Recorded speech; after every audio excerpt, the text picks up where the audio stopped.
Kembalinya Raja Serigala. Bab 737 memohon belas kasihan. Dalam sekejap, tangan besar Chen Fan menutupi langit seperti perisai yang menutupi matahari. Ia membersihkan awan-awan untuk menampakkan matahari, dan udara pun secara paksa dibagi menjadi dua bagian olehnya, seperti halnya Pangu yang menciptakan dunia. Bagaimana mungkin? Wajah semua orang dipenuhi dengan ketidakpercayaan, karena ketika Chen Fan menyingkirkan awan dan melihat matahari, bayangan Hu Dou juga sepenuhnya terlihat di pandangan semua orang. Tidak mungkin, sama sekali tidak mungkin. Hu Dou menatap Chen Fan dengan tidak percaya. Bagaimana Chen Fan bisa mematahkan teknik penyembunyiannya dengan begitu mudah? Sembunyi, teriak Long Zeng dengan keras. Hu Dou segera bereaksi, melangkah maju dan berusaha sekuat tenaga menyembunyikan bayangannya.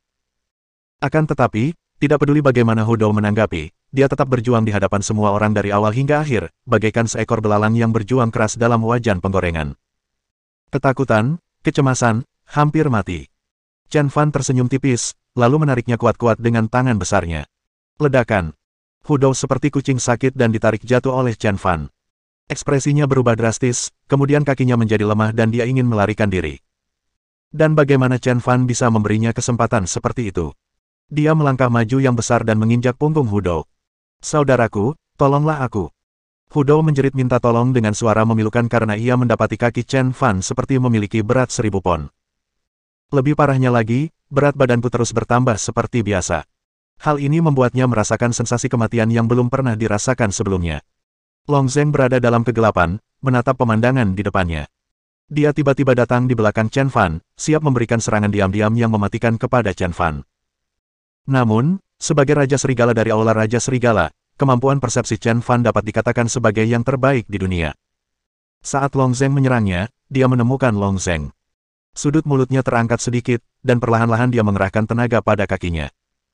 Hu Dou merasakan sakit yang amat. Chen Fan, aku peringatkan kau, sebaiknya kau segera melepaskanku, kalau tidak, akhirmu akan buruk. Kata Hu Dou sambil menahan rasa sakit. Benar-benar. Chen Fan menyeringai, lalu mengubah nadanya dan berkata, kalau begitu aku ingin melihat seperti apa nasibku nanti. Patah. Tulang belakang Hu Dou patah dan tubuh bagian bawahnya lumpuh seketika. Butiran keringat sebesar kacang menetes di dahi Hu Dou. Namun, dia tidak berteriak kesakitan. Dia menggertakkan giginya dan berkata, Chen Fan, kukira kau sangat kuat. Kau bahkan tidak berani membunuhku. Dasar pengecut, bunuh saja aku jika kau berani. Chen Fan menggelengkan kepalanya dan tersenyum pahit, lalu berkata, kau pikir aku tidak tahu bahwa kau sedang berpura-pura ke timur dan menyerang ke barat.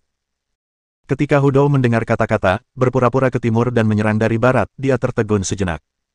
Pada detik ini, rasa sakit akibat patah tulang punggungnya tampak berkurang. Pikiran pertama yang muncul di benaknya adalah Chen Fan tahu tentang serangan diam-diam Long Zeng. Sungguh tidak dapat dipercaya. Teknik serangan diam-diam Long Zeng sangat kuat. Sama sekali tidak mungkin dia mengetahuinya.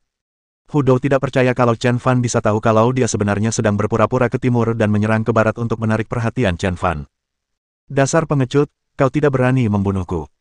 Lanjut Hu Dou, karena Long Zeng sudah mulai mengambil tindakan. Benar saja, di bawah tatapan semua orang, Long Zeng menyerang dari belakang.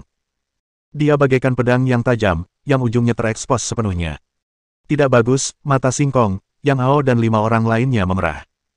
Mereka punya kemauan, tapi tidak punya kekuatan. Mereka terluka parah dalam pertarungan dengan Long Zeng Hu tadi.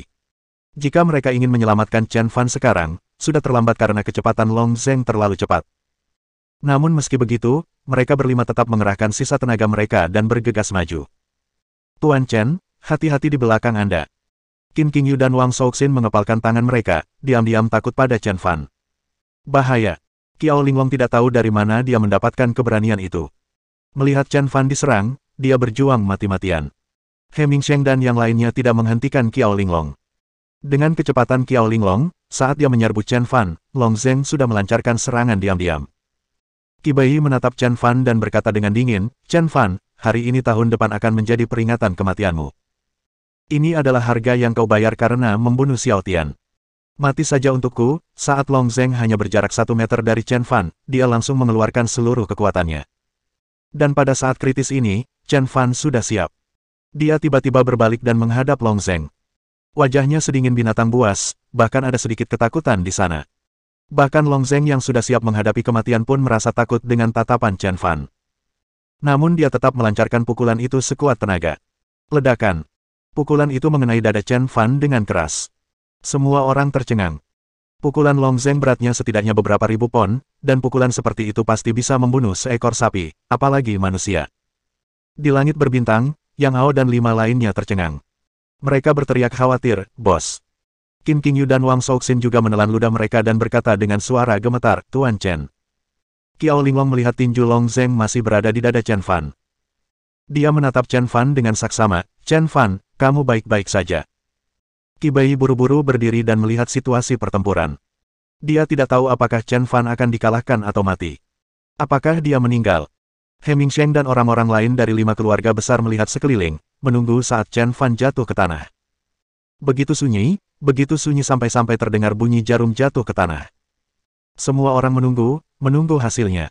1 detik, 2 detik, 3 detik. Chen Fan masih tidak bereaksi, tapi wajah Long Zeng berubah drastis.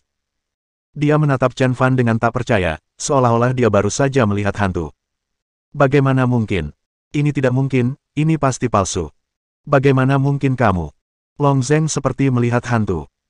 Dia berusaha keras menarik tangannya kembali, tapi sekuat apapun dia berusaha, sekuat apapun kekuatan yang dia keluarkan, dia tidak bisa menarik tangannya kembali. Dada Chen Fan bagaikan magnet, yang menarik erat tinjunya. Long Zeng segera merasa ada yang tidak beres, dan dia memohon belas kasihan, "Chen Fan, aku salah, tolong ampuni nyawaku." Bab 738 Perjuangan Sekarat Qi Bai. Semua orang tercengang melihat pemandangan ini. Jelas Long Zeng yang meninju Chen Fan, dan pukulan ini seharusnya menyebabkan cedera serius, tetapi Long Zeng meminta maaf kepada Chen Fan. Ini, Qi Bai sangat marah. Dia bertanya, "Long Zeng, apa yang sedang kamu lakukan? Mengapa aku harus meminta maaf padanya?" He Mingsheng dan yang lainnya juga sangat bingung. Pihak yang menang sebenarnya meminta maaf kepada pihak yang kalah. Ini terdengar sangat konyol. Long Zeng membuka mulutnya, siap menjelaskan. Tetapi Chen Fan tidak memberinya kesempatan untuk menjelaskan, dia hanya berjalan ke arahnya selangkah demi selangkah. Long Zeng mundur berkali-kali seolah didorong truk. "Tuan Chen, ampuni nyawaku, tolong ampuni nyawaku." Long Zeng berbalik dan melihat meja dan kursi di belakangnya. Ia tahu, jika saat ini ia tidak segera memohon ampun, lengan bahkan tubuhnya akan hancur. Karena dorongan Chen Fan padanya begitu besar, lebih mengerikan dari truk. "Jika situasi saat ini terbalik dan akulah yang memohon belas kasihan, apakah kau akan mengampuni aku?" Chen Fan berkata dengan tenang. "Ini." Long Zeng terdiam sesaat. Jika Chen Fan datang ke posisinya saat ini, dia pasti akan membunuh Chen Fan dengan cara apapun.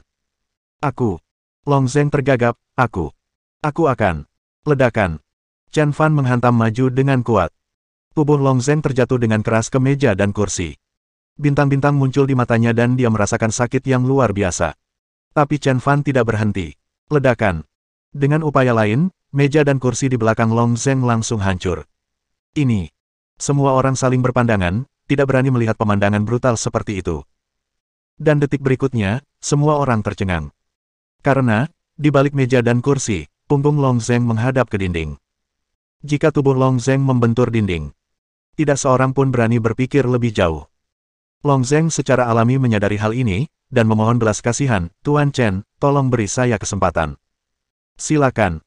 Kakak Chen, tolong. Tuan Chen, tolong." Long Zeng benar-benar takut. Pada saat ini, ia belum pernah sedekat ini dengan kematian.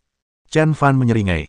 Dengan kekuatan yang tiba-tiba, tubuh Long Zeng menghantam dinding dengan keras. Ledakan. Tubuh Long Zeng gemetar, dan wajahnya tampak pucat. Dia bilang, tidak. Patah. Chen Fan tiba-tiba mengerahkan tenaga, dan Long Zeng menggunakan satu lengannya untuk mengerahkan tenaga secara langsung. "Ah!" Long Zeng menjerit kesakitan. Para penonton juga gemetar. Mereka gemetar melihat pemandangan brutal seperti itu. Tubuh Long Zeng juga ditekan ke tubuh Chen Fan. Pada saat ini, semua orang memikirkan adegan berikutnya. Ledakan. Chen Fan mengerahkan tenaga sekuat tenaga hingga seluruh tulang di tubuh Long Zeng hancur. Ada juga alur yang tertinggal di dinding tempat tubuh Long Zeng ditemukan. Melihat ke dalam alur itu lagi, darah mengalir dari sudut mulut Long Zeng, dan seluruh tubuhnya jatuh selembut jeli. Ini. Semua orang saling memandang satu sama lain dan alur pada dinding. Hanya Tuhan yang tahu seberapa besar kekuatan yang digunakan Chen Fan saat menghantam tadi.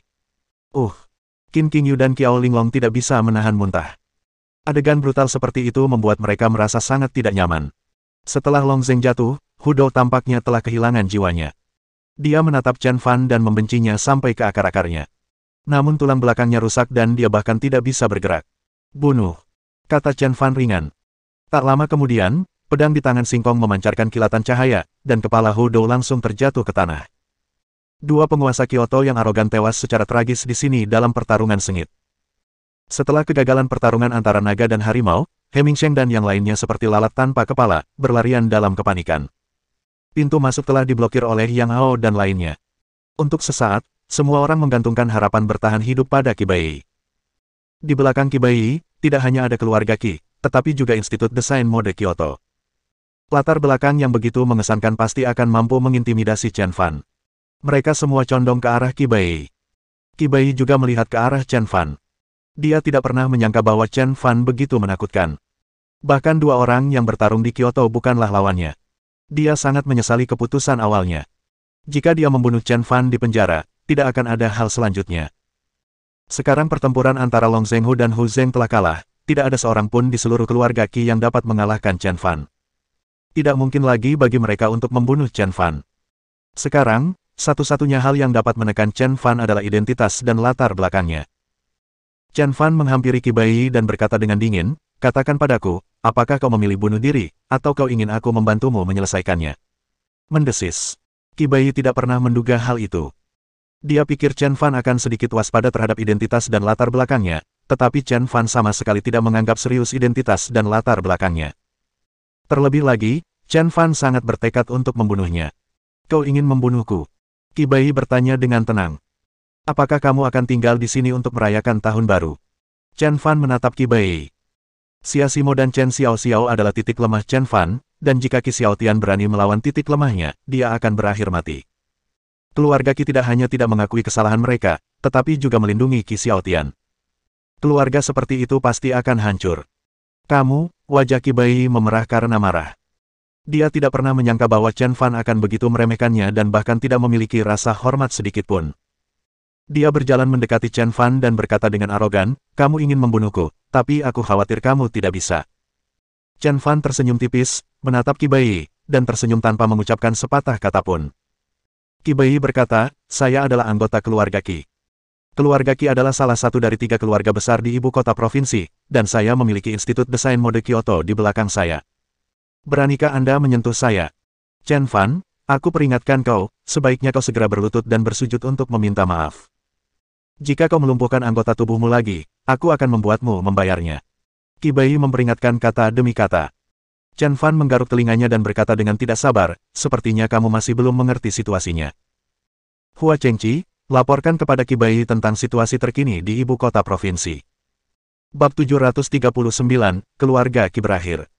Melihat Hua Chengqi berjalan keluar dari kerumunan, semua orang tercengang. Mereka sangat terkejut bahwa Hua Cheng akan muncul di sini. Bahkan Qi Bai merasakan firasat buruk. Bagaimanapun, keluarga Hua dan keluarga Qi juga merupakan 3 keluarga besar di ibu kota provinsi, dan kekuatan mereka luar biasa. Jika Qi Bai benar-benar turun tangan saat ini, itu pasti bukan kabar baik bagi keluarga Qi. Hua Chengqi mendatangi Chen Fan, lalu menyapanya, berjalan di depan Qi Bai, dan berkata, "Qi Bai, keluarga Qi sudah tamat." Qi Bai tertegun, lalu menatap Hua Chengqi dan berkata, "Aku tidak mengerti apa yang kamu lakukan. Setelah kamu meninggalkan keluarga Qi, ayahku Hua Zhenbei dan Tuan Qiao memimpin orang untuk menyerang keluarga Qi. Sekarang, semua harta milik keluarga Qi ditempati oleh keluarga Hua dan Qiao," kata Hua Chengqi. Sebenarnya, Chen Fan telah memberitahu rencana itu kepada keluarga Qiao dan keluarga Hua jauh sebelumnya. Dari awal hingga akhir, semua orang jatuh ke dalam perangkap Chen Fan, dan tujuannya adalah untuk menangkap mereka semua sekaligus. Qi Bai terkena pukulan. Dia berkata dengan tidak percaya, "Jangan coba-coba membodohiku. Semua orang tahu bahwa otot-otot Tuan Qiao telah mengecil dan dia tidak bisa bergerak lagi. Bagaimana mungkin dia bisa menyerang keluarga Qi?" Qi Bai tidak percaya bahwa keluarga Qiao dan keluarga Hua akan menyerang keluarga Qi. Kecuali keluarga Hua yang secara belak-belakan menyatakan akan berdiri di pihak Chen Fan, keluarga Qiao tidak menyatakan pendapat apapun. Jelaslah ini palsu dan dia tidak mempercayainya sama sekali. Siapa yang bilang aku tidak bisa bergerak? Tepat pada saat ini, Tuan Qiao keluar dari kerumunan. Qi Bai tiba-tiba berbalik dan melihat bahwa Tuan Qiao benar-benar bisa berjalan. Dia tidak percaya dan bertanya, "Mengapa? Anda tidak mengalami atrofi otot, jadi mengapa Anda bisa berjalan?" Tuan tua Kiao tidak menjawab kata-kata Qi Bai, tetapi berjalan ke Kiao Linglong. Melihat Kiao Linglong dikelilingi oleh Heming Sheng dan yang lainnya, dia menjadi marah. Kiao Linglong adalah putri angkatnya dan dia sangat memanjakannya. Beraninya sekelompok orang ini memperlakukan putri kesayangannya seperti ini. Sungguh keterlaluan. Tatapan tajamnya tertuju pada Heming Sheng dan kepala 5 keluarga besar lainnya. Mereka berlima menjadi pucat karena ketakutan. Semua orang tahu bahwa Ten Kiao mengalami atrofi otot dan tidak bisa berjalan, tetapi sekarang dia bisa berjalan, yang membuat mereka sangat bingung. Hanya He Weilong dan lainnya yang menundukkan kepala. Jelaslah bahwa Tuan Kiao mampu berjalan. Pasti Chen Fan yang menyembuhkan penyakit Tuan Kiao. Alasan mengapa Tuan Kiao muncul di sini mungkin untuk membalas Chen Fan karena telah menyelamatkan hidupnya. Jika ini benar, Chen Fan mendapat dukungan dari 2 raksasa, keluarga Kiao dan keluarga Hua, jadi mereka ditakdirkan mati. Bang bang bang bang. Meskipun Tuan Kiao sudah tua, dia jelas tegas dalam mengambil tindakan. 5 tamparannya mendarat di wajah Heming Sheng dan yang lainnya, tajam dan meledak. Nanti aku selesaikan masalah ini denganmu. Tuan Kiao tidak berniat membiarkan mereka pergi. Dia berjalan ke arah Chen Fan, menyapanya terlebih dahulu, lalu berkata, selesai. Chen Fan mengangguk dan meminta keluarga Hua dan keluarga Kiao untuk menyerang keluarga Qi. Chen Fan sangat lega tentang masalah ini. Bagaimanapun, keluarga Kiao dan keluarga Hua sama-sama 3 keluarga besar, dan kekuatan mereka tentu saja kuat. Tidak masalah bagi mereka untuk berurusan dengan keluarga Qi. Tuan tua Kiao berjalan mendekati Qi Bai, menatapnya, dan berkata, Qi Bai, kamu tidak cukup baik saat memimpin keluarga Qi. Aku tidak pernah menyangka bahwa kamu masih tidak kompeten sekarang. Visi Anda tak terlukiskan kata-kata. Sejujurnya, Tuan Muda Chen lah yang menyembuhkan kakiku. Jadi, untuk membalas kebaikannya, saudara Hua dan aku memusnahkan keluarga Qi. Ledakan. Qi Bai sama sekali tidak percaya bahwa keluarga Hua dan keluarga Kiao dapat bergabung untuk menghancurkan keluarga Qi. Dia berkata, itu omong kosong. Meskipun kedua keluarga yang bergabung dengan keluarga Qi akan membuat stres, keluarga Qi memiliki saudara tertua yang bertanggung jawab dan para prajurit keluarga Qi yang melindungi mereka. Saya tidak percaya Anda dapat menghancurkan keluarga Qi. Kali ini ketika dia datang ke pertemuan dengan 7 keluarga terkemuka, dia tidak membawa satu pun guru dari keluarga Qi. Dia hanya membawa 2 orang, Long Zheng Hudo. Semua anggota elit keluarga Qi ada di sana, dan dia tidak percaya bahwa kedua keluarga itu dapat menghancurkan keluarga Qi dengan mudah. Kakak Hua, biarkan dia melihatnya. Tuan tua Kiao tidak ingin mengatakan apapun kepada Qi Bai, jadi dia berkata perlahan. Pada saat ini, Hua Zhenbei masuk bersama sekelompok orang di luar gerbang, termasuk kepala keluarga Qi, Qi Gaoxiong, dan istri Qi Gaoxiong, Li Yue. Keduanya diikat erat dan tidak bisa bergerak sama sekali. Ketika Qi Bai melihat Qi Gaoxiong dan Li Yue, dia tercengang. Ternyata Tuan Kiao tidak berbohong padanya. Sebaliknya, keluarga Kiao dan keluarga Hua bergabung untuk menghancurkan keluarga Qi. Dia tidak dapat mengerti mengapa ini terjadi. Keluarga Qi telah memainkan permainan yang bagus, jadi mengapa mereka kalah dengan menyedihkan. Chen Fan, aku bisa memberimu uang dan apapun yang kau inginkan. Aku harap kau akan membiarkan adikku pergi. Kata Qi Bai. Chen Fan tersenyum tipis dan berkata, apakah menurutmu aku akan kekuranganmu? Kamu. Wajah Qi Bai memerah. Dia tidak pernah menyangka bahwa Chen Fan akan begitu sombong dan mendominasi. Bahkan ia berani mengatakan bahwa hartanya hanyalah beberapa tetes air. Ini sungguh keterlaluan. Yang tidak diketahui Qi Bai adalah bahwa Chen Fan sebenarnya telah memberinya banyak muka dengan menggambarkan asetnya sebagai segelintir saja. Qi Bai menarik napas dan bertanya, apa yang kamu inginkan? Asalkan kau melepaskan kakak laki-lakiku dan kakak iparku, aku akan memberikan apapun yang kau mau. Chen Fan tidak menunjukkan ekspresi apapun di wajahnya dan menjawab kata demi kata, saya menginginkan kehidupan semua orang di keluarga Qi Anda, termasuk kehidupan Anda sendiri. Bab 740, Raja Monyet tiba. Ledakan. Qi Gaoxiong dan istrinya sangat ketakutan hingga mereka duduk di tanah, menatap Qi Bai dengan memohon. Bai, aku tidak ingin mati, aku tidak ingin mati. Kakak kedua, aku juga tidak ingin mati, tolong selamatkan aku. Menghadapi permintaan bantuan Qi Gaoxiong dan istrinya, Qi Bai menggertakkan giginya dan berkata, Chen Fan, apakah kamu benar-benar akan melakukan ini? Kamu yang memintanya. Chen Fan menjawab dengan tenang. Benar-benar. Ekspresi Qi Bai tiba-tiba berubah suram. Dia mengeluarkan pistol hitam dari sakunya dan mengarahkannya ke dahi Chen Fan. Chen Fan, kamu yang meminta ini. Qi Bai mengatakan kata demi kata. Qi Bai, aku sarankan kamu untuk segera berhenti. Kalau tidak, keluarga Kiao dan keluarga Hua tidak akan bisa berdamai denganmu. Tuan Tua Qiao dan Hua Zhenbei berdiri pada saat yang sama dan mengancam Qi Bai. Qi Bai tidak peduli dengan ancaman kedua pria itu. Dia terus mengarahkan senjatanya ke Chen Fan dan berkata, jika kamu mengatakan sepatah kata lagi, aku akan menembaknya. Kau. Keduanya tidak berani mengatakan sepatah kata pun untuk sesaat. Bagaimanapun, keluarga Qi sudah hancur saat ini, dan Qi Bai sudah lama kehilangan akal sehatnya. Mereka tidak berani memprovokasi Qi Bai. Lagi pula, jika sesuatu terjadi, mereka tidak akan bisa bertanggung jawab. Untuk sesaat, situasi menjadi terhenti. Qi Bai mengarahkan senjatanya ke arah Chen Fan dan berkata, Chen Fan, bebaskan kakak laki-lakiku dan istrinya sekarang juga. Pada saat yang sama, biarkan kedua keluarga mengembalikan semua kekayaan keluarga Qi. Ekspresi Chen Fan tenang. Melihat Chen Fan tak menjawab, Qi Bai pun mengarahkan pandangannya kepada Hua Zhenbei dan Tuan Besar Qiao, lalu berkata, Hua Zhenbei, Tuan Besar Qiao, jika kalian segera melepaskan kakak laki-laki tertuaku dan kakak ipar perempuan tertuaku, serta mengembalikan semua kekayaan keluarga Qi, aku bisa mengampuni nyawanya. Mereka berdua sempat berada dalam dilema. Lagi pula, orang yang berada di bawah senjata itu adalah Chen Fan. Keduanya saling memandang, lalu membuat keputusan, dengan mengatakan, baiklah, kita bisa melepaskan Qi Gaoxiong dan Li Yue. Tidak bisa melepaskan. Tepat saat keduanya hendak melepaskan Qi Gaoxiong dan Li Yue, sekelompok orang tiba-tiba bergegas masuk dari pintu. Kelompok orang ini terlatih dengan baik dan semuanya mengenakan seragam. Benar saja, mereka adalah tim pertahanan ibu kota provinsi yang dipimpin oleh Sun Xiaohou. Dipimpin oleh Sun Xiaohou, kelompok orang ini bergegas ke aula parlemen dan memblokir semua pintu dan jendela. Matahari monyet kecil. Ketika mereka melihat pria ini, semua orang terkesiap. Bagaimanapun, Sun Xiaohou adalah pahlawan besar di ibu kota provinsi. Dia orang yang jujur, bisa membedakan antara urusan publik dan pribadi, menegakkan hukum dengan tegas, dan sangat berkuasa. Ketika Sun Xiaohou masuk dan melihat Qi Gaoxiong, batu di hatinya akhirnya jatuh. Saat itu, beberapa rekannya dibunuh oleh Qi Gaoxiong. Sekarang Qi Gaoxiong akhirnya dibawa ke pengadilan. Kapten Sun, Anda datang tepat waktu. Qi Bai bagaikan meraih sedotan penyelamat. Dia berkata dengan gembira, Chen Fan dan anak buahnya menculik kakak tertuaku dan memusnahkan keluarga Qi. Sekarang mereka ingin membunuhku, kakak tertuaku dan istrinya. Kalian harus membantu kami. Hahaha. Sun Xiaohou tertawa keras. Bukankah ini keluarga Qi yang menuai hasil tindakan mereka sendiri? Keluarga Qi merasa benar sendiri dan mengira mereka dapat menghancurkan Chen Fan, tetapi mereka mungkin tidak pernah menduga tingkat eksistensi seperti apa yang mereka hadapi.